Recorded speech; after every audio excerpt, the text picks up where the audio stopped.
Hi friend जय जगन्नाथ। आज morning रे बनैबा चूड़ा सन्तुला मटर तरकारी।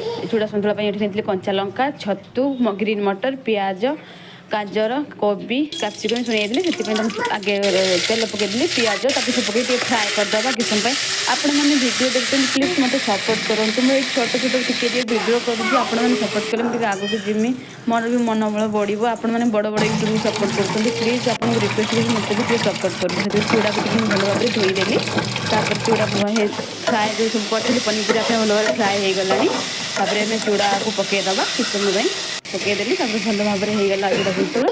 तादर टे मैगी मसला पकईदे अधिक टेस्ट लगे ହେଇଗଲା ଚୂଡ଼ା ସନ୍ତୁଳା। ନିଗମ ସ୍ୱାମୀ ଖାଇକି ଅଫିସ୍ ଯିବେ ତାଙ୍କ ପାଇଁ କରିଥିଲି। ଏଠି ମଟର ତରକାରୀ ଚୂଡ଼ା ସନ୍ତୁଳା ରେଡ଼ି। ପ୍ଲିଜ୍ ଆପଣମାନେ ସପୋର୍ଟ କରନ୍ତୁ। ମୁଁ ବାର ବାର କହୁଛି ବହୁତ କଷ୍ଟରେ କରୁଛି ଭିଡ଼ିଓ ମୋତେ ଆସେନି ଫିର୍ ବି ମୁଁ ଟ୍ରାଏ କରୁଛି। ଆପଣମାନେ ସପୋର୍ଟ କଲେ ମୁଁ ନୂଆ ନୂଆ ରେସିପି କରିବି। ଏଇ ଚୂଡ଼ା ସନ୍ତୁଳା ମଟର ତରକାରୀ ରେଡ଼ି ହେଇଗଲା ସକାଳ ମର୍ଣ୍ଣିଂ ପାଇଁ। ଏଠି ମୁଁ ନିଗମକୁ ଖାଇବାକୁ ଦେଇଦେଲି ଅଫିସ୍ ଯିବା ପାଇଁ। ରହିଲି ଜୟ ଜଗନ୍ନାଥ। ରାଧେ ରାଧେ।